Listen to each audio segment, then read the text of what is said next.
기후위기와 그린 뉴딜을 펀하고 쿨하고 섹시하게 소개합니다. 그것이 그린 뉴딜 핫라인이니까. 그린 뉴딜 핫라인.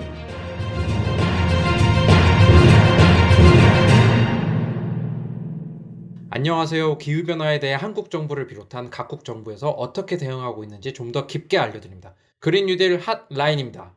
네, 안녕하세요. 벌써 겨울이 다가왔네요.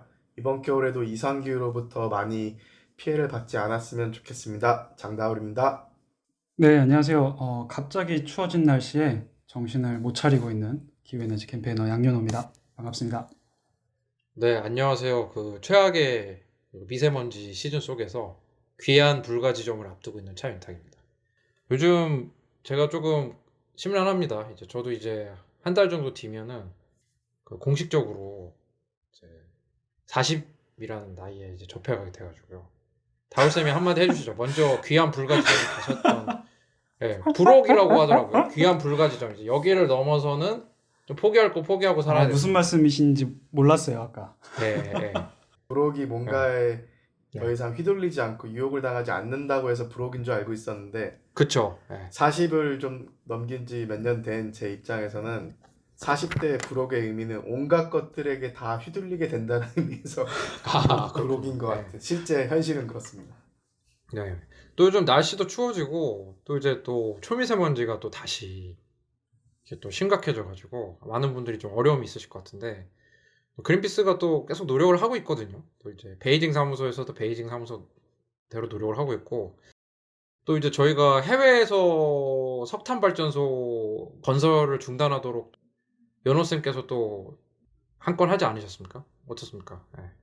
네, 제가 한 건 아니고요. 네. 저희 후원자분들하고 서포터분들이 많이 도와주셔서 한국에서는 말씀 주신 것처럼 해외 석탄 발전 투자 중단하는 거 올해 선언을 했었죠. 마찬가지로 중국에서도 최근에 시진핑 주석이 더 이상 하지 않겠다라고 발표를 해서 물론 지금 현재 새로 짓고 있는 것들에 대해서는 중단하겠다는 입장은 아니기 때문에 100% 환영할 만한 소식은 아니지만 그래도 과거보다 한 단계 더 나아간 진전이라고 생각하고 있습니다.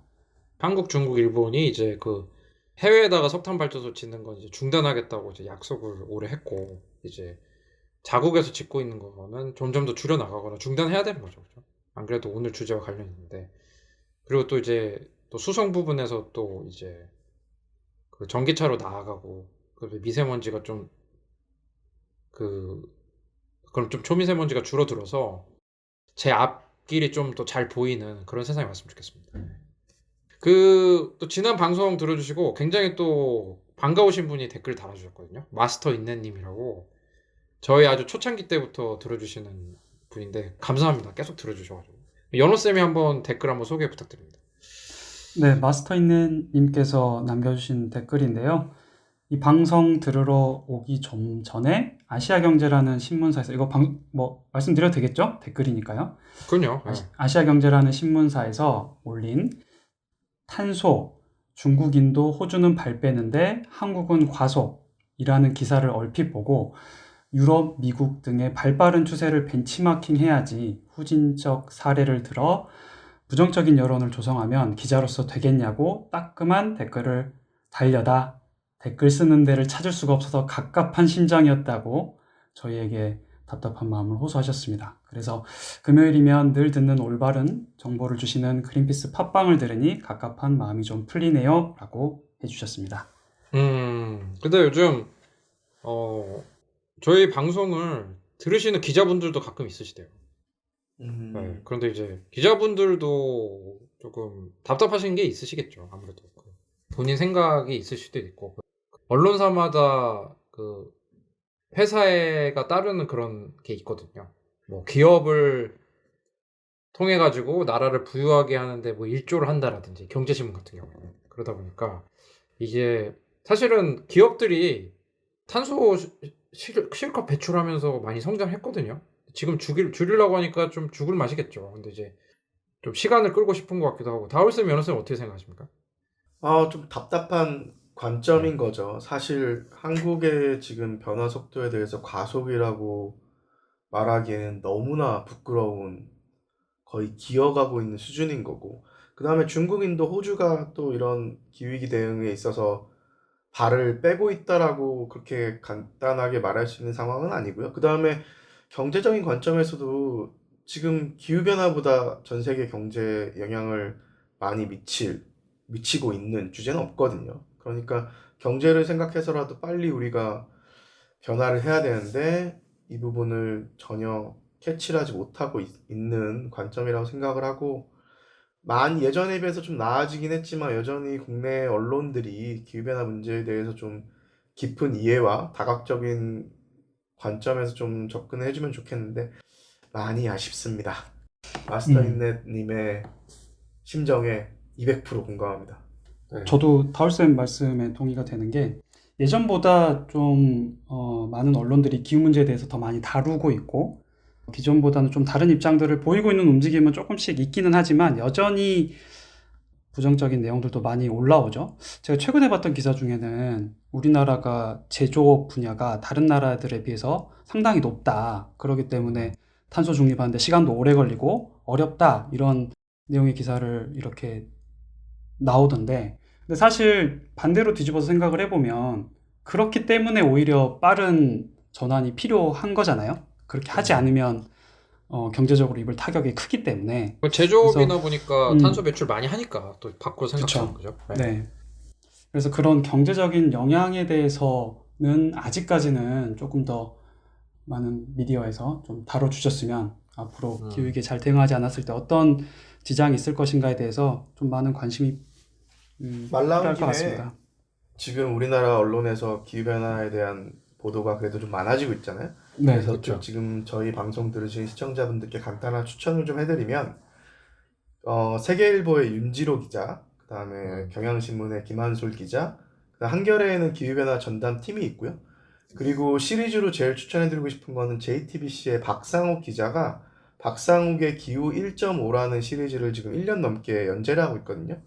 내용이 너무 좋아서 좀 깊은 기후변화에 대한, 그리고 우리가 나아가야 될 변화에 대한 깊은 보도를 좀 접하시고 싶으신 분들은 제가 말씀드린 이런 기사를 좀 찾아보시면 많이 도움이 되실 것 같습니다. 추천드립니다. 네. 강추입니다. 이 기자 세 분 말고도 저희가 뭐 그린피스는 모든 기자분들을 사랑하니까 아, 그럼요. 많은 이제 좀 그 탄소 배출과 관련된 그런 기사를 이제 쓰고 싶을 때는 저희 그린피스 연락을 주시면 또 장다울 쌤도 계시고 양현우 쌤도 계시고 그렇죠. 그래서 좋은 정보 얻으실 수 있으실 것 같고요. 안 그래도 마스터인넷님께서 지금 댓글 달아주셨는데, 저희가 지난 방송에서 탄소중립위원회가 그 COP26에 들고 가는 우리의 탄소 감축 목표가 실제로 어떤지 저희가 들여다보는 방송을 했는데, 유엔 기후변화 협약 회의가 그 영국 글래스고에서 마무리가 됐는데요. 아까 마스터님께서 댓글 달아주신 것처럼 마치 미국, 중국, 인도는 그냥 좀 배째라 이런 식으로 나왔는데 또 한국만 약간 오버한 거 아니냐, 뭐 이런 식의 언론 보도가 좀 상당히 많거든요.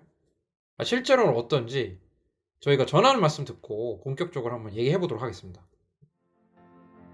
지금은 기후 비상사태입니다.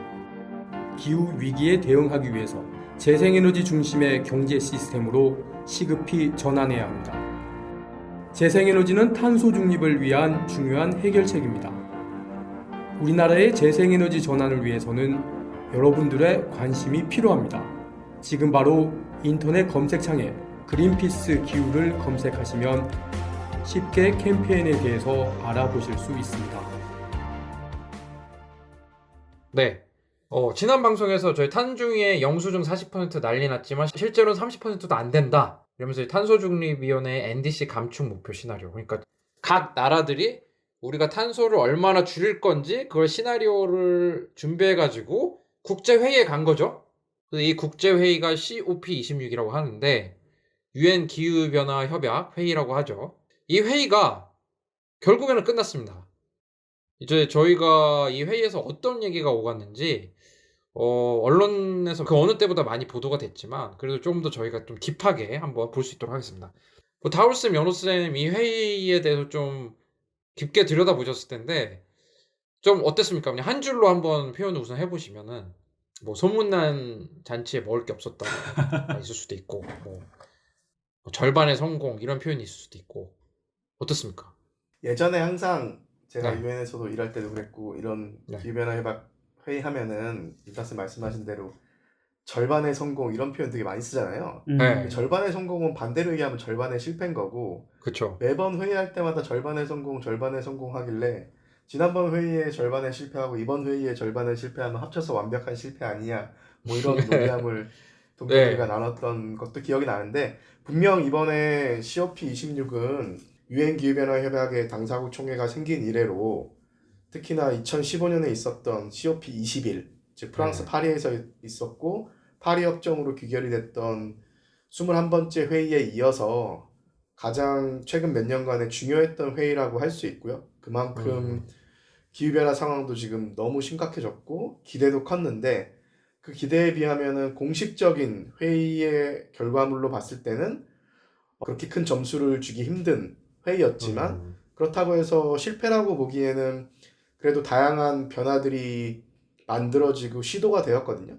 그래서 그 부분으로 봤을 때는 너무 낙담할 필요는 없고 그 다음에 중요한 거는 기후변화 대응이라는 것이 이런 회원국들의 전 세계 국가들의 중앙정부가 참여하는 유엔 기후변화 협약 같은 거버넌스도 있지만 사실 시장의 움직임, 기업들의 움직임, 지자체의 움직임, 그다음 그린피스를 포함한 시민단체들의 움직임, 전 세계 청년, 청소년들의 움직임 이런 것들이 다 종합적으로 기후위기 대응에 영향을 미치는 거거든요. 그러니까 이번에 중앙정부들이 모여서 한 회의 결과가 만족스럽지 않지만 그걸 가지고 너무 낙담할 필요는 없다고 생각하고요. 아쉽지만 또 결과를 받아들이고 한 걸음 더 전진할 수 있도록 노력해야 되는 시점이 아닌가. 예, 일단은 이렇게 한번 총평을 시작해 보겠습니다. 네, 다울쌤이 이렇게 총평을 쭉 해주셨기 때문에 저 연호쌤의 부담감이 상당할 텐데요. 연호쌤은 이번 COP26 어떻게 보셨는지. 네. 저는 좀 뭐 권위에 조금 기대 보면요. 네. 그 폐회사에서 버락 오바마 전 미국 대통령이 그런 네. 얘기를 했더라고요. 국제 회의에서 뭔가 합의를 이루는 과정은 정말 어려울 것이고 그 결과가 만족스럽지 못할 수 있다. 만족스럽지 못할 가능성이 크다는 거죠. 네. 그래서 사실 저는 그린피스에 입사하고 나서 이렇게 깊게 이 캅을 들여다본 건 이번이 처음이었는데 네. 정말 많은 이해관계들이 상충되는 게 눈에 보였어요. 그 안에서의 어떤 본인들의 국가의 어떤 이익을 위해서 이야기해야 되는 부분들이 있고 또 같이 뭔가 공동의 목표를 잡아가야 되는 그런 아젠다를 잡아가야 되는 그런 필요성도 있는 그 상황에서 이 혼돈의 상황을 보면서 다울쌤 말씀하신 것처럼 그 결과는 되게 미흡했지만 그래도 한편으로는 또 나아갈 수 있는 한두 가지 계제는 보이지 않았나라는 생각이 들어서 네. 희망을 잃지 않고 계속해서 우리가 할 일은 푸시를 해 나가는 일이겠다 그런 다짐도 들었었습니다. 아까 버락 오바마 미국 전 대통령이 얘기한 것처럼 저도 이런 대학교 때 이런 국제 뭐 이런 수업을 들었었는데 그 기억이 나요. 교수님이 각 사람마다 나라를 지정해주고 뭐 이슈를 주고 합의를 하래요. 합의 절대 안 되더라고요. 그래서 그게 이제 그 나라마다 국익이 중요하고 정말 많은 나라가 모일 때 하나의 목표를 갖고 협의하는 게 진짜 정말 어려운 일이죠, 사실은. 근데 가족끼리도 뭐가 협의가 잘 안 되잖아요. 근데 이제 그리고 그 나라 중에서는 여러 가지 생각을 해서 오는 나라들이 있겠죠. 아, 뭐 진짜 정말 진정성 있게 오는 나라도 있을 수 있겠지만 좀 흙 좀 뿌리자 이렇게 작정하고 온 데도 있을 것이고 뭐 그럴 것 같잖아요, 그죠? 그래가지고 요번에 COP26이 기존 COP보다 좀 더 달랐던 점은 뭘까요? 예를 들어서 지금 기후위기가 그 전 세계적으로 진짜 위협이 점점 최고조로 도달하는 순간이잖아요. 그러면 아무래도 전 COP보다는 뭔가 조금 사람이 좀 더 왔을 것 같기도 하고 어떻습니까? 네, 일단 지금 이번에 COP가 26번째였는데 네. 역사상 기후변화 협약이 만들어지고 나서 초반에는 간단하게 말씀드리면은 선진국이 기후변화에 대한 책임이 크니까 선진국부터 먼저 줄여왔거든요. 그게 많은 분들이 기억하시는 교토의정서의 내용이 그건 거죠. 2012년까지는 선진국이 먼저 줄이고 개도국은 발전도 해야 되고 빈곤도 탈출해야 되니까 온실가스 배출 책임을 이제 지지 않은 거죠. 그럼 2012년 이후부터 어떻게 할 거냐? 선진국도 줄이지만 개도국도 좀 줄여야 되는 거 아니냐? 이런 논의를 하다가 2009년에 코펜하겐에서 2012년 교토의정서 체계가 끝나는 2012년 이후에 어떤 체계를 만들지에 대해서 합의가 이루어졌어야 되는데 코펜하겐 회의가 2009년에 대실패로 끝나요. 그래서 한동안 계속 기후변화 협약이 표류하다가 아까 제가 말씀드렸던 2015년 프랑스 파리에서 만나서 파리협정이라는 교토의정서를 넘어서는 새로운 신기후 체계가 생기죠. 그 내용은 쉽게 얘기하면은 전 세계에 있는 모든 국가들이 온실가스를 줄이는데 선진국 개도국 할 거 없이 각자 알아서 자신의 기후변화에 대한 책임과 역량에 비교해서 자발적으로 온실가스 감축 목표를 제출해라. 그래서 이미 지금 기후변화 협약에 가입되어 있는 196개 국가들이 유러피안 유니언, 유럽연합까지 합치면 197개인데 이미 한번 그 감축 목표를 제출했어요. 그걸 NDC라고 부르거든요. 우리가 NDC 하는데 그게 국가들이 보통 2030년까지 온실가스를 얼마나 줄일지에 대한 목표를 제출한 거죠. 그러니까 감축 목표를 갖고 오는 거죠, 그죠? 네. 그렇죠. 그래서 그거 한 번 냈고요.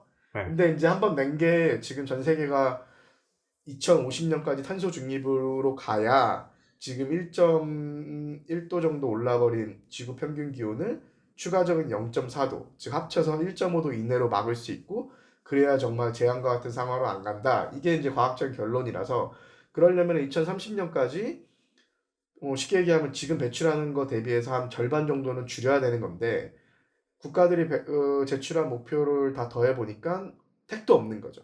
그래서 이번 회의에서는 이번에 글래스고에 모여서 좀 더 강화된 목표들을 좀 발표를 하고 지금 우리가 과학적으로 지향하는 목표와 전 세계의 현실 사이의 갭이 너무 크니 이걸 어떻게 줄일지에 대해서 합의하자. 그렇게 해서 이제 만난 거거든요. 그게 이제 배경인 거고. 그래서 이제 이번 회의에서 만들어진 것들을 하나하나 이제 얘기를 해보려고 해요. 근데 아까 윤탁쌤 물어보신 것처럼 이번에 정말 중요한 회의였기 때문에 역대 캅 역사상 가장 많은 사람들이 참여를 했어요. 약 4만 명 정도가 참여했고요. 그 중에 절반 한 2만 명 정도가 196개국을 대표하는 중앙정부 사절단들이고 나머지 2만 명 중에서 한 10,000명 정도가 수천 개의 NGO에서 온 사람들, 그 다음에 이제 그 언론에서 온 사람들도 수천 명 될 거고, 그리고 뭐 국제기구라든가 아니면 다양한 단체들에서 온 사람들까지 합쳐서 거의 한 4만 명 정도가 글래스고에 모여서 회의를 했던 거죠. 또 저희가 또 방송에서 가끔 초대 손님을 모시는데 사실 또 저희가 오늘 방송에 또 유엔에서 근무하셨던 분을 모셨잖아요. 장다울쌤. 네. 그래서 그 다울쌤께서 10년 전에 유엔 관련 기구에서 일하실 때 그때 유엔 관련 기구를 어디를 갈까 고민을 많이 하셨을 텐데 당시에 UNFCC의 위상이랑 지금의 UNFCC의 위상을 좀 비교해 보면 좀 어떻습니까? 유엔 기후변화 협약 사무국은 본에 있는데 네. 이게 92년도에 만들어졌거든요. 네네네. 그런데 우리가 아는 예를 들면 저처럼 환경을 공부하는 사람들 입장에서는 제일 환경 쪽으로 유명한 기구가 유엔 환경기획이죠. UNEP. UNEP. UNEP는 1990이라고. 그쵸, UNEP이라고 하죠. 1972년도에 만들어졌어요. 네. 그러니까 훨씬 더 오래된 기구고, 그 다음에 유엔 기후변화 협약은 92년도에 브라질 리우에서 있었던 회의에서 유엔 사막화 방지 협약, 생물 다양성 협약, 유엔 기후변화 협약 이 세 쌍둥이가 탄생을 했거든요. 92년도에. 그래서 그 당시 제가 진로를 생각할 때는 그렇게 큰 기구는 아니었지만 개인적으로 일하고 싶었죠. 일하고 싶었는데 기회가 없어서 못 간 거고요. 갈 수 있다면 그때는 약간 뭐 새로 생긴 약간 그러니까 아까 말씀하신 것처럼 UNEP나 이런 데보다는 역사가 깊지도 않고. 네, 근데 네. 이미 제가 2000년대 중반부터는 이미 기후변화가 전 세계 환경 문제 중에서 가장 중요한 문제였기 때문에 아무래도 되게 중요한 기구로서 대우를 받았죠. 근데 지금 정말 역대급 참가자가 왔던 회의잖아요. 그러니까 이게 사실은 기후변화와 관련된 전 세계 정책을 그 방향을 결정하는 굉장히 중요한 플랫폼인데 기후변화 점점 심각해지는데 결과가 어땠는지 어떤 합의 내용이 좀 있었는지 좀 연어쌤이 한번 좀 소개 하나씩 부탁드립니다. 가장 컸던 내용은 네. 그 전체 합의문, 글래스고 네. 합의문이라고 하잖아요. 그 네. 합의문에 석탄의 단계적인 감축을 하겠다는 내용이 들어갔어요. 잠깐만요. 이거 정말 올해 처음으로 결정된 겁니까? 이거 저는 그린피스에서 좀 있어서 그런지 한 이미 5년 전에 봤던 내용 같은데. 그러니까 사실 민타쌤이 네. 얘기한 것처럼 석탄 네. 발전을 단계적으로 줄여야 된다는 거는 그린피스뿐만 아니라 뉴스에서 봐도 어떻게 보면 전 네. 세계적으로 이제 어느 정도 당연한 것처럼 느껴지는 내용이잖아요. 근데 네. 사실 정말 석탄 발전을 인류 역사에서 아예 빼버리겠다라고 유엔 기후 변화 협약 합의문에 공식적인 워딩으로 들어간 거는 이번이 첫 번째인 거죠. 아, 그리고 국내에서는 사실 또 우리가 선진국에 거의 포함되다 보니까 석탄 발전을 빼야 되는 게 당연한 것처럼 여겨지지만 예를 들면은 아프리카나 동남아나 남아메리카 같은 국가들의 경우에는 석탄을 줄여 나가서 완전히 페이스 아웃 시킨다는 거는 상당히 부담되는 내용일 수도 있는 거잖아요. 그렇죠. 그래서 애초에 그 아까 연호쌤이 얘기한 이번에 합의문이 글래스고 클라이맥 팩트라는 이번에 합의문이 나왔는데 그 네. 내용에서 애초에 초안에는 페이스 아웃이라고 나왔어요. 석탄 아예 발전을 없앤다. 석탄 발전을 아예 석탄 발전을 줄여낸다. 없앤다. 예, 예. 네. 근데 인도의 강력한 반대로 그냥 석탄 발전이 아니라 이제 탄소 저감 장치가 달려 있지 않은 효율이 안 좋은 석탄 발전을 페이스 아웃이 아니라 페이스 다운. 그러니까 아. 우리나라로 따지면 감축이라서 사실 우리나라로는 감축이나 퇴출이나 사실 어감상 크게 차이 나진 않는데 영어로 다운이라는 거는 뭔가 아웃 시키는 것보다는 좀 줄여 나간다 정도? 완전 퇴출시킨다의 느낌은 아닌 거여서 그 표현도 되게 큰 의미가 있는 거죠. 근데 이게 저 궁금한 게 그래서 인도에서 없애는 거 안 돼. 줄이자. 이렇게 제안하면은 뭐 그냥 받아들여야 되는 겁니까? 이거 어떻게 되는 겁니까, 이게? 싫어. 물론 이렇게 뭐 얘기 못 하는 인도가 겁니까? 예, 앞서서 예, 예. 인도가 앞서서 이 얘기를 했겠지만 사실 인도만이 아니라 이 이해관계에 걸려있는 국가는 여러 국가들이 있을 수 있죠. 그리고 인도도 당연히 전 세계 주요 온실가스 배출국 중에 하나고 이제 G20에도 속하는 중요한 경제적 국가이기 때문에 그리고 1인당 배출량으로 보면 사실 인도 입장에서 억울할 수 있는 거죠. 과거에 인구수에 대비해서 뭐 그럼요. 예. 전체 총량으로는 당연히 인구가 많다 보니까 총량에 따른 책임도 져야 되지만 1인당 배출량으로 봤을 때 과거에 선진국들이 다 배출해놓고 나서 1인당 배출량은 인도가 여전히 작고 게다가 선진국들이 그동안에 그럼 개도국들이 빨리 변화할 수 있도록 재정 지원이라든가 기술 이전이라든가 역량 강화에 대한 지원을 하겠다고 했는데 그걸 지키지 않아 왔거든요. 그러니까 이제 그 핑계를 대는 것도 있지만 사실 뭐 10년 전만 해도 인도 편을 더 들어주고 싶을 텐데 지금 상황에서는 어차피 이대로 가면 그 오징어 게임에 나온 유명한 대사처럼 네. 이대로 가면 다 죽는 거죠. 자, 인도가 이렇게 어깃장을 부려서 그 전 세계 기후위기 대응을 늦추는 거는 비판받아 마땅한 아주 안타까운 부분입니다. 네, 전체 협약이기 때문에 한 개 국가라도 반대를 하게 되면 결국 통과가 안 되는 부분을 이제 이용을 한 거라고 볼 수 있을 것 같아요. 근데 이게 저는 이게 좀 이해가 안 되는 게 우리나라도 그렇고 이게 사실 옆 나라 중국도 그렇고 이게 미세먼지, 초미세먼지 같은 게 심하면 대중들이 불만을 이제 표시하잖아요. 중국 그 정부도 그런 거 굉장히 민감하다 들었거든요. 막 사람들이 이제 뭐 공기가 안 좋고 이런 거에 대해서 불평불만하면 근데 제가 그 통계를 보면은 정말 아시아에서 그린피스에서도 발표 많이 했던 통계인데 아시아에서 공기가 가장 안 좋은 도시를 뽑으면 인도가 항상 상위권을 차지하는데 그런데도 이 석탄 발전소를 끊지를 못하는 게 너무 신기합니다. 답답하죠. 네. 네.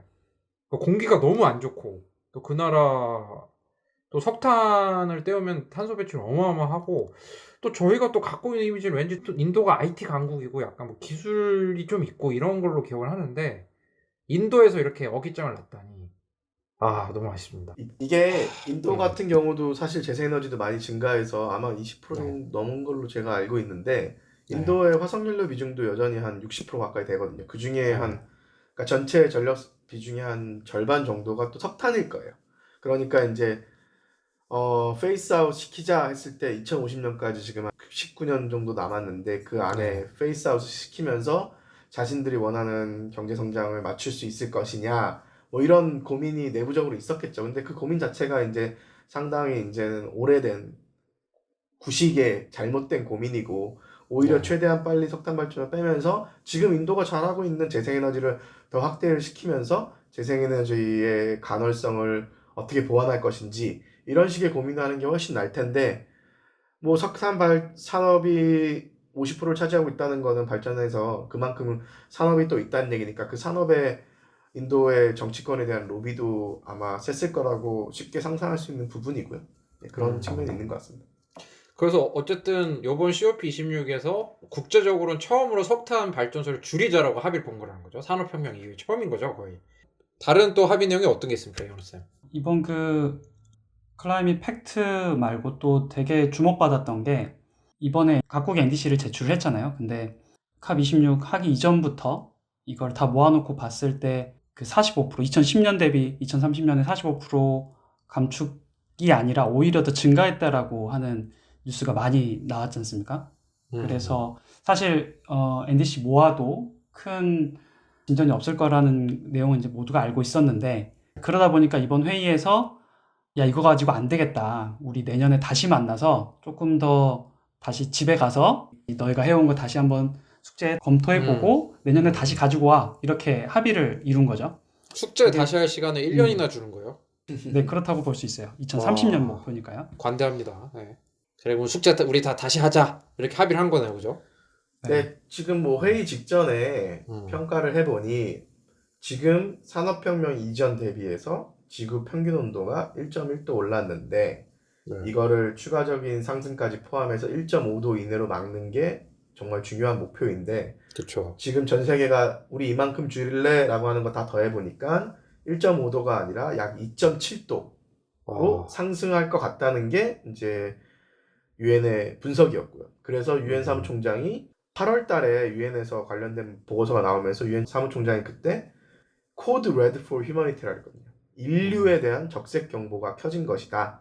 그러니까 여기에 맞춰서 이번 회의에서 최대한 줄여야 됐었는데 뭐 회의 결과로 2.7도에서 한 2.4도까지는 줄였다는 평가도 있고요. 네. 그다음에 국제에너지기구 같은 경우에는 한 1.8도까지도 줄일 수 있을 것 같다라고 방법론이 좀 달라서 다른 평가가 나오기도 했는데 여전히 1.5도에 비해서는 턱없이 부족한 거죠. 그래서 특히나 이번에 한국처럼 자신의 기후변화 책임에 대해 비교했을 때 부족한 목표를 제출한 한국이라든가 뭐 호주라든가 그다음에 인도라든가 이런 국가들이 다시 숙제를 다시 해라 이제 이런 빠꾸를 맞은 거나 마찬가지죠. 실제로는 NDC를 한번 제출하면 5년마다 한 번씩 제출하게 돼 있거든요. 그러니까 원래는 2020년까지였고 그 다음에는 2025년 뭐 이 정도 될 텐데 지금 2021년에 늦는데도 내년에 다시 2022년에 다시 내라라고 했으니 내년에 대선이 있고 새 정부가 내년 중반에 출범을 하면 한 반년 정도 되는 기간에 정말 새롭게 목표를 낼 수 있을지가 다음 정부가 기후위기 문제를 얼마나 진지하게 우선순위에 놓고 다가가는지를 볼 수 있는 지표가 되지 않을까. 우리 한번 냈으니까 우리 다시 못 내라고 배째일 가능성도 있거든요. 또 그럴 수도 있죠. 숙제를 더 엉망으로 다시 제출할 수도 있는 거고. 네, 뭐 그럴 가능성도 있는 것 같습니다. 네. 국제적으로 이렇게 제출을 안 했을 때 어떤 법적인 제재를 가할 수 있는 게 없어서 우리가 국제협약에 있는 거잖아요.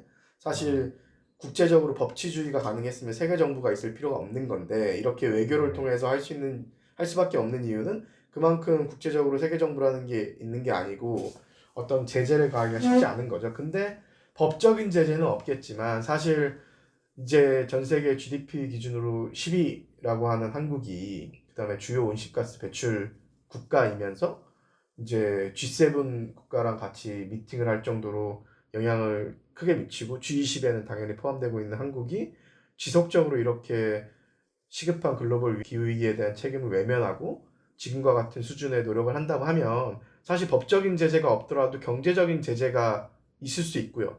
경제적인 제재가 없다 하더라도 실제 글로벌 경제에서 한국의 산업 경쟁력이 급속도로 추락할 수 있는 리스크를 가지고 있는 거죠. 저 넷플릭스에서는 1, 2등 하는 국가인데. 그러게요. 이번에 오징어 게임 이후에 지옥이라는 TV 시리즈도 또 1위 하고 있는 것 같은데 그런 거 보면 참 안타깝죠. BTS나 블랙핑크, 손흥민 다 괜찮은데 블랙핑크가 또 공교롭게도 UNFCCC 홍보대사 같은 걸 하시더라고요. 그래서 캅 26의 홍보대사였죠. 그렇죠. UNFCCC 가 역시 아니라. 자세히 아시는데 블랙핑크 멤버들이 얘기하잖아요.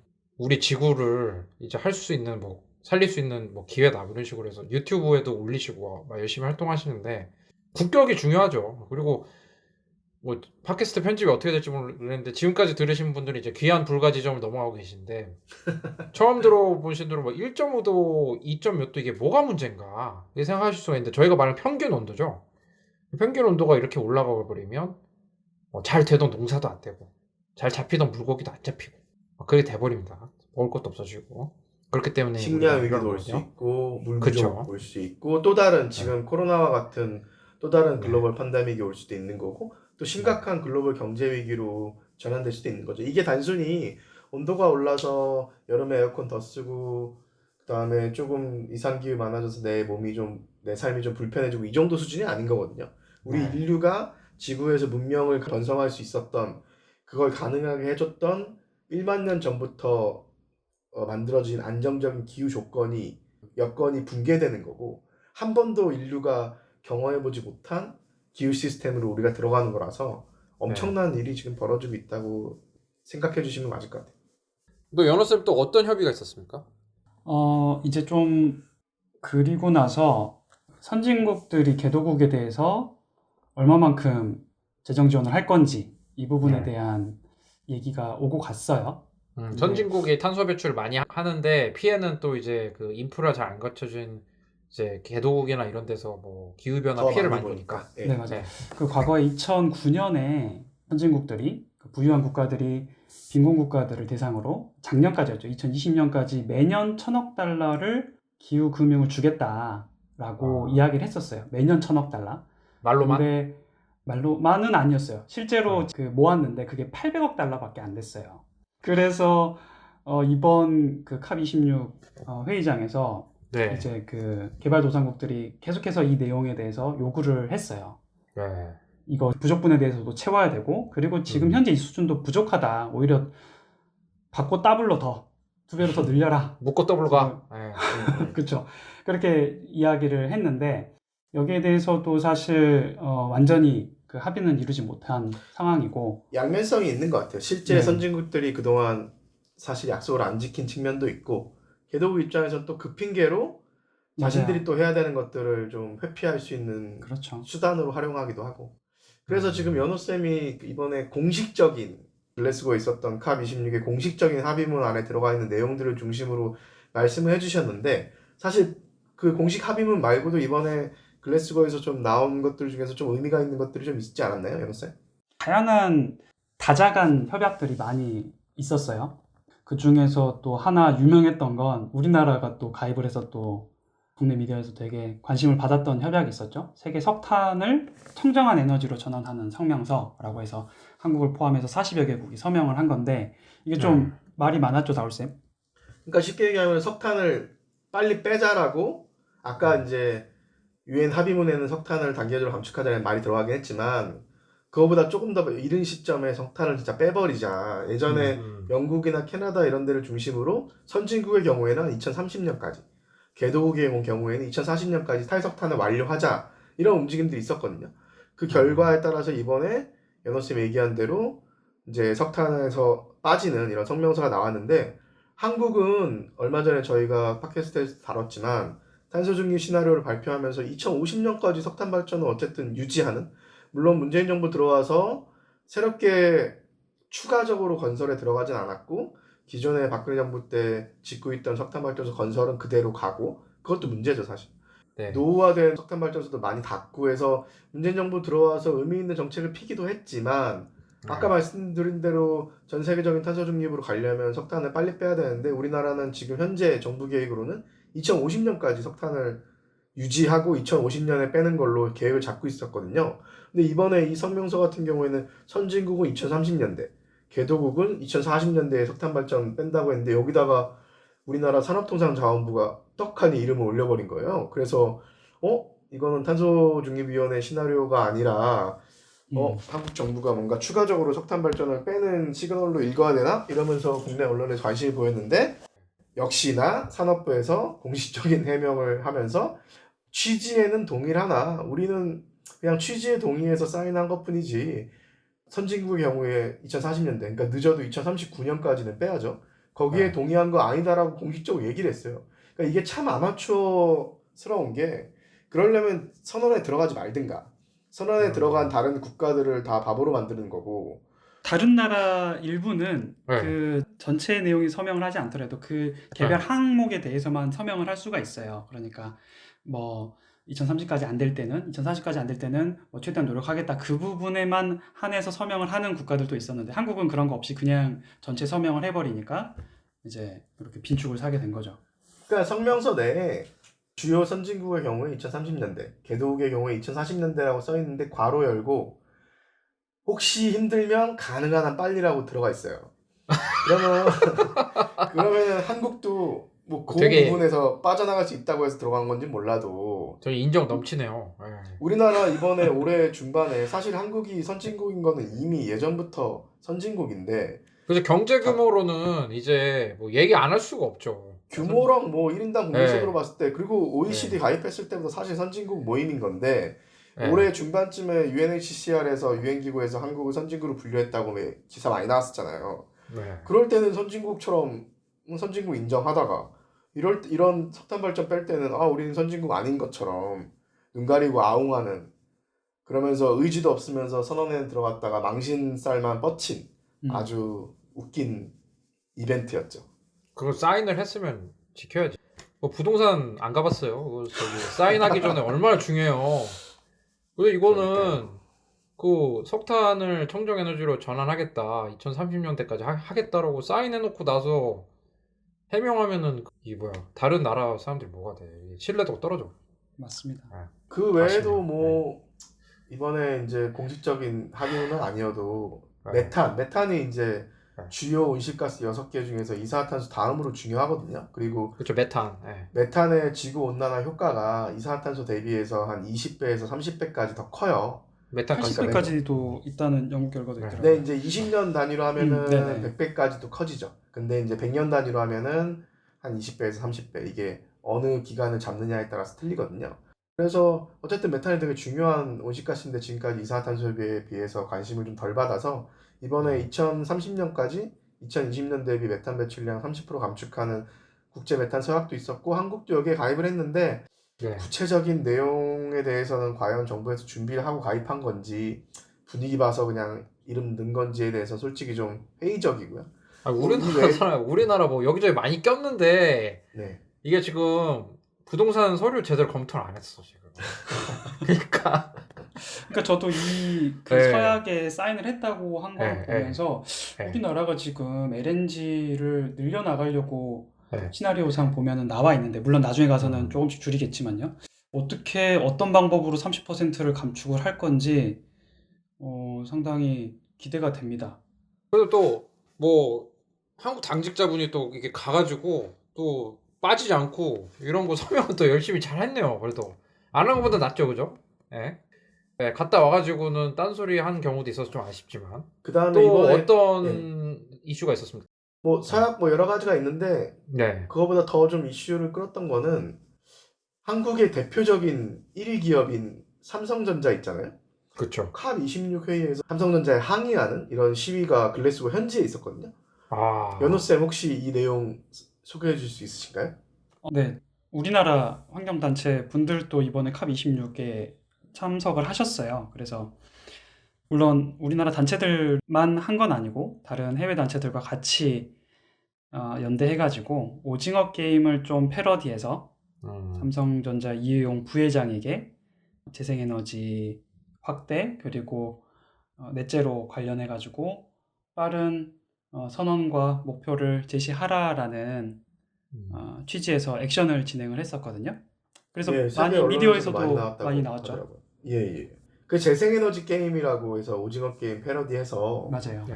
삼성전자를 타겟으로 했는데 왜 글래스고 현지에서 우리나라 기업을 타겟으로 하는 그런 행동이 있었나 의아해하시는 분들도 있겠지만 삼성전자는 사실 글로벌 기업이잖아요. 그렇죠. 이제 예. 전 세계 그 서플라이 체인 매니지먼트 뭐 그런 그쵸. 공급망으로 엄청 유명한 기업이죠. 네. 공급망에 들어간 업체들까지 합치면 네. 아마 삼성전자 밑으로 한 전 세계 수천여 개의 업체들이 있을 거고. 그리고 삼성전자보다 큰 기업이 그렇게 많지 않아요, 전 세계적으로. 네, 전 세계 디지털 기업 랭킹 보니까 1위가 애플이고요. 네. 삼성전자가 3위예요. 음. 그리고 매출액으로 보면은 삼성전자가 아시아 기업 전체에서 도요타 다음으로 2위고 영업이익으로 보면은 삼성전자가 아시아 기업 중에 1위거든요.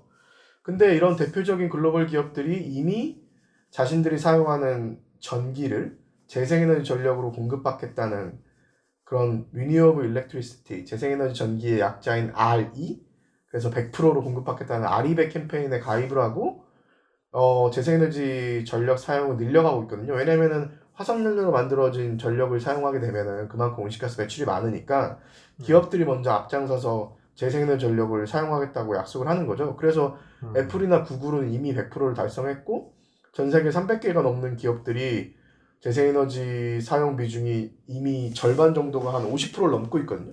근데 삼성전자는 재생에너지 100% 약속도 하지 않았고 미국이나 유럽, 중국에서만 일부 이제 재생에너지 확대하고 있어서 다른 주요 글로벌 기업들에 비해서 너무나 책임을 지지 않고 있어서 여기에 대한 비판을 이렇게 하는 시위가 있었던 거죠. 삼성이 이렇게 비판을 받는 반면에 애플은 이번 총회를 앞두고 2030년 탄소 중립을 달성하기 위해서 한 10개 정도의 신규 프로젝트를 발표를 했어요. 재생에너지 관련해서. 자신들의 공급망. 그러니까 애플의 어떤 핸드폰을 만든다라고 하면 애플이 다 만들지 않고 어찌됐건 그 제조업체들이 있을 거잖아요. 우리나라 애플은 업체들이 아웃소싱 위주인 거죠. 그렇죠. 삼성전자처럼 이제 버티컬 그 수직 계열화라고 하죠. 그런 네네. 모든 제조 시설들을 갖고 있지 않으니까. 그러니까요. 네. 애플은 그렇게 제조업체들에게 또 마찬가지로 재생에너지를 사용해서 제조를 하도록 요구하는 그런 움직임을 몇 년 전부터 하고 있는데 삼성은 그러지 않고 있다 보니까 이번에 상당히 이 캅에서 삼성과 애플의 횡보가 완전히 다른 게 보였었죠. 근데 연호쌤, 애플은 2030년까지 탄소 중립을 목표로 하고 있다 그러시잖아요. 네네. 그러면은 국가들보다 20년 빠른 거네. 그렇다고 봐야 될 것 같아요. 그리고 그냥 2030년까지 그냥 탄소 중립이 아니라 공급 업체까지 포함해서 탄소 중립하겠다고 발표하지 않았나요? 네, 맞아요. 그러니까 진짜 엄청난 목표를 발표를 한 거죠. 삼성은 아직도 탄소 중립 언제 할지, 재생에너지 자기만. 목표 언제 할지, 자기만 네. 언제 할지도 본인 목표도 아직 못 세운 상황인데 애플은 이미 저만큼 나아가고 있는 애플은 거죠. 자기들은 100% 달성했고 공급 업체들까지 포함해서 맞아요. 2030년까지 100% 하겠다는 거니까 너무 차이가 나네요. 참고로 저는 지금 팟캐스트 뭐 삼성전자 핸드폰으로 녹음하고 있습니다. 근데 제가 어떤 말씀드리고 싶은 거는 이제 COP26에서 이제 기업들도 많이 참여를 했으니까 그쵸. 또 기업에 대한 또 이런 요구도 있었다. 그러니까 기업이 탄소 중립 가도록 시민단체 요구가 있었다는 점 또 한번 얘기를 해주셨고요. 또 어떤 또 변화가 있었을까요? 또 이게 우리나라 또 정부의 또 수장께서 직접 가셨는데 또 얘기 안 해볼 수가 없죠. 문재인 대통령님이 직접 가셨잖아요, 현장에. 저희가 부자 아빠 사람난 아빠 방송했었나요? 그 문재인 대통령님께서 그 UN 푸른 하늘의 날인가 그 제정하셔가지고 약간 조금 비판적인 얘기를 냈거든요. 약간 기후변화 회의를 가서 푸른 하늘을 제정하는 것이 과연 그 청와대 참모들이 제대로 준비한 게 맞냐? 이런 쓴소리를 했었는데 그로부터 좀 세월이 지났잖아요.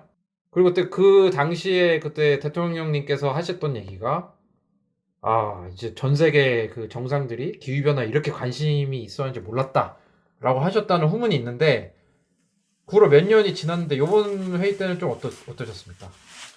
이번에 문재인 대통령이 그 이탈리아 G20에 이어서 네. 영국 글래스고 스코틀랜드로 가서 이제 참여를 하고 정상회의 연설을 하고 오셨는데 뭐 내용은 기대했던 거랑 크게 다른 거 없고요. 뭐 3가지 약속과 1가지 제안을 했다고 말씀하셨는데 3가지 약속 중에 첫 번째는 NDC 우리나라 온실가스 감축 40% 하겠다 발표한 건데 저희가 다뤘지만 사실 꼼수를 좀 제외하면은 30% 감축밖에 안 되는 거죠.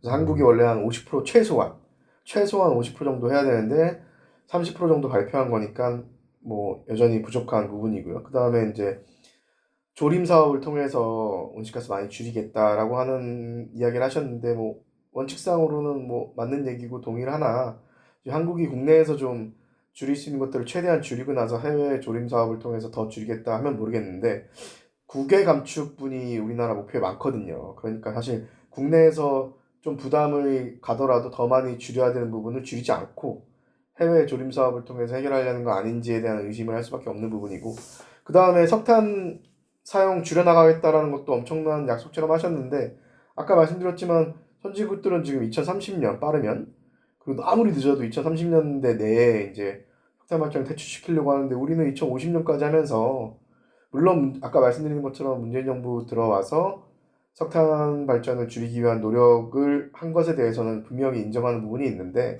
여전히 한국이 감당해야 하는 기후변화에 대한 책임과 역할에 비교했을 때는 턱없이 부족한 석탄 발전 퇴출 계획을 가지고 있어서 이 부분을 유엔 회의에 가서 자랑하실 거는 아니지 않았나라는 생각이 들고요. 그다음에 마지막으로 청소년들의 이런 기후 정상회의를 한번 만들어 보자라고 제안을 하셨는데 아, 사실 우리나라에도 지금 청소년들 기후기금급 행동도 있고 청년들을 대변하는 기후기금급 행동도 있는데 이미 있는데. 그리고 아니 이미 우리나라 있는데. 있죠. 근데 전 세계적인 우리나라 이제 있는데. 정상회의를 하자는 건데 예. 사실 이런 청년들이나 청소년들이 지금까지 요청해왔던 부분에 대해서 듣는 척만 했지 실제로 반영하지 않고 있으면서 그리고 우리의 역할과 책임도 다하지 않고 있는 나라가 이런 제안을 한다는 게 좀 어색하게 느껴졌어요. 저 개인적으로. 좀 제대로 네, 하면서 근데- 이런 제안을 했으면 저라도 일어나서 박수를 쳐주고 싶었지만 어색했지만 그게 또 반영이 돼서 다음 컵부터는 또 진행할 때 그 반영하기로 청년들 했나요? 서밋을 네 어, 별도로 진행하기로 했다고 소식을 저도 그럼 봤습니다. 또 우리의 멋진 청소년들이 컵에 가서 예. 우리나라가 못하고 있는 부분에 대해서 열심히 얘기해 그렇죠. 주는 거예요. 또 지금 또 이제 그 문 대통령님이 또 이제 그 좋은 방향으로 많이 변화를 하신 부분도 노력하신 부분도 있으니까 내년에 또 저희가 대통령이 바뀌잖아요. 그러니까 더 나아질 수도 있고 비슷할 수도 있고 더 안 좋아질 수도 있고 참 그런 생각이 듭니다. 네, 그래서 지금 내년 사실 이제 기후변화 협약은 끝났잖아요. 일단 결과를 받아들일 수밖에 없는 거고 내년에 이제 새로운 정부가 출범을 하게 되는데 그 정부가 해야 될 것들을 간단하게만 좀 짚어보면 아쉽지만 그래도 과거 목표보다는 지금 강화된 온실가스 국가 온실가스 감축 목표가 있잖아요. 2030년까지 2030년까지 이제 2018년 대비해서 40%를 감축하겠다. 이 목표를 달성하기 위해서는 정책적으로 여러 가지가 바뀌어야 돼요. 제일 중요한 것이 우리나라가 하고 있는 배출권 거래제. 그러니까 기업들에게 어느 정도 온실가스 배출할 수 있는 권한을 주고 그거 이상 배출하게 되면 벌금을 매기거나 서로 거래할 수 있게 해준 건데 지금까지 이 제도가 작동하지 않았던 이유가 기업들한테 너무나 많은 배출권을 준 거예요. 그것도 공짜로. 그래서 새 정부가 출범을 하면 새로운 온실가스 감축 목표에 맞춰서 기업들한테 줬던 제3차 배출권 할당을 걷어들이고 다시 줘야 돼요. 여기서 배출권 전체 양을 줄이고 무상으로 주는 게 아니라 유상으로 줘서 기업들이 실질적인 온실가스 감축에 나설 수 있는 그런 정책을 펴야 되고요. 그 다음에 공짜 점심은 없다고 우리가 탄소 중립에 대응하고 석탄 화력 발전소 전환시키고 내연기관 폐지시켜서 전기차로 전환시키고 하려면 사실 경제에 엄청난 부담도 되고 실업도 발생할 수 있고 전환 과정에서 늘어나는 일자리도 있지만 줄어드는 일자리도 있거든요.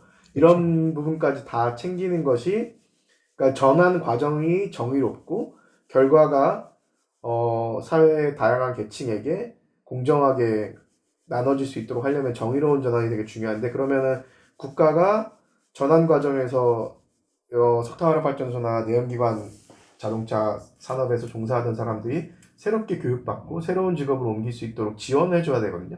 근데 그게 다 돈이에요. 그 돈을 어디서 쓸 거냐? 지금 있는 온실가스 배출권 거래제를 활용할 거냐? 아니면 교통에너지 환경세를 개편을 할 거냐? 아니면 탄소세를 만들어 새로 거둘 거냐? 아니면 전기요금을 더 낼 거냐? 어딘가에서 돈이 나와야 되거든요. 어떻게 예산을 확보할지에 대해서도 새 정부가 고민해야 되고 그 다음에 2021년 올해 온실가스 배출량이 2018년 우리나라가 역사상 가장 많이 배출했던 때에 비해서 많을지 모르겠지만 작년보다 올해 더 많이 배출할 가능성이 커졌어요. 그렇죠. 그러니까 당장 올해 배출량, 내년 배출량을 줄여나가는 것도 2030년 목표만큼 중요한데 그만큼 정부가 꼼꼼하게 신경을 쓰고 있지 않은 것 같아서 그 부분도 좀 신경을 써야 됩니다. 예.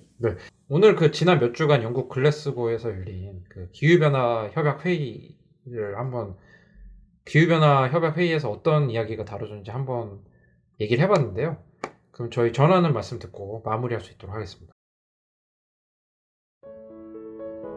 환경을 위한 용기 있는 행동을 실천한 12명의 평범한 시민. 그 용기로 그린피스는 시작됐습니다. 그린피스는 정부와 기업의 후원을 받지 않습니다. 바로 여러분과 같은 개인의 후원과 참여로만 푸른 지구와 미래를 지켜왔습니다. 그린피스가 독립적인 행동을 지속하기 위해서는 당신의 후원이 꼭 필요합니다. 그린피스의 독립성을 지켜주세요. 네, 저희 초반에 얘기했지만 아주 그 성공적인 그 국제회의는 이제 쉽진 않다. 모두가 합의하는, 모두가 행복하는 국제회의는 쉽지 않다라고 했지만 또 기대를 많이 했거든요. 그 요번 그 COP26 기후변화 협약 회의를 그 점수로 매긴다면 각각 몇 점을 주고 싶으신지. 그 다음에 또 저 잘한 분이나 잘한 점이 있다면 또 한 가지씩 한번 얘기를 하면서 좀 훈훈하게 마무리해 볼 수 있도록 훈훈함을 좀 강제해 보도록 하겠습니다. 연호쌤 어떻습니까? 연호쌤. 자, 연호쌤부터. 네. 네, 저는 나름 계산을 한 거는 그 4분의 1 그냥 단순하게 4분의 1입니다. 왜 25점인가요? 저는 그 50점 주기는 좀 너무 많은 것 같고요. 절반의 성공도 네. 아닌 네. 절반의 절반이다. 네, 네. 그래서 25점입니다. 다울쌤은 몇 점? 네. 저는 예전에 유엔에서 짧게 일해봤지만 이 다자 협상이 얼마나 힘든 건지 아는 입장에서 35점 정도 주겠습니다. 그러니까 사실 이번에 저희가 기대했던 그 1.5도에 맞는 온실가스 감축이랑은 아직 거리가 너무나 있는 목표가 합의가 됐지만 저는 되게 중요하게 보는 거는 UNFCCC 이번 협상에 별도로 전 세계에서 온실가스 가장 많이 배출하는 두 나라인 중국과 미국이 따로 기후변화에 대해서 협상을 했잖아요. 그래서 지금 중국이랑 미국이 많은 이슈에서 서로 부딪히고 있는데 기후변화에 대해서는 서로 협력을 하겠다는 것을 명시를 했고 그리고 중국도 이번에 물리적으로 참여하지 않았지만 기후변화 협약에 참여하면서 제가 올해 그 시진핑 주석이 중요한 자리에서마다 탄소 중립을 강조하는 거를 보고 그래도 중국이 2060년까지긴 하지만 탄소 중립으로 나아가는 방향은 명확하게 삼았구나라는 생각이 들고 그다음에 미국과 중국의 갈등에 있어서도 기후변화는 예외로 협력하겠다고 하니까 사실 두 나라 합치면 거의 한 45%, 47% 정도 되거든요. 전 세계 온실가스에. 그래서 그 부분은 좀 희망적이다. 그리고 유럽 연합을 비롯해서 열심히 하려는 국가들이 앞에서 좀 드라이브를 걸어준 것도 있어서 그런 측면에서는 한 35점 정도는 되지 않나 싶습니다. 인탁쌤은 어떠신가요? 저는 이제 저희 국제사무총장님이시죠. 이제 제니퍼 보건 사무총장님이 저희 왕언니요. 네, 목이 메었다. 이게 지금 좀 전 세계 너무 많은 사람들이 위험에 처해 있는데 화석연료 아직 쓰고 이런 거 너무 진짜 너무 슬펐다라고 얘기하셨지만 그거는 이제 제니퍼 보건 총장님이 슬펐던 거고 저는 70점 드리겠습니다. 후하게. 너무 많이 주시네요.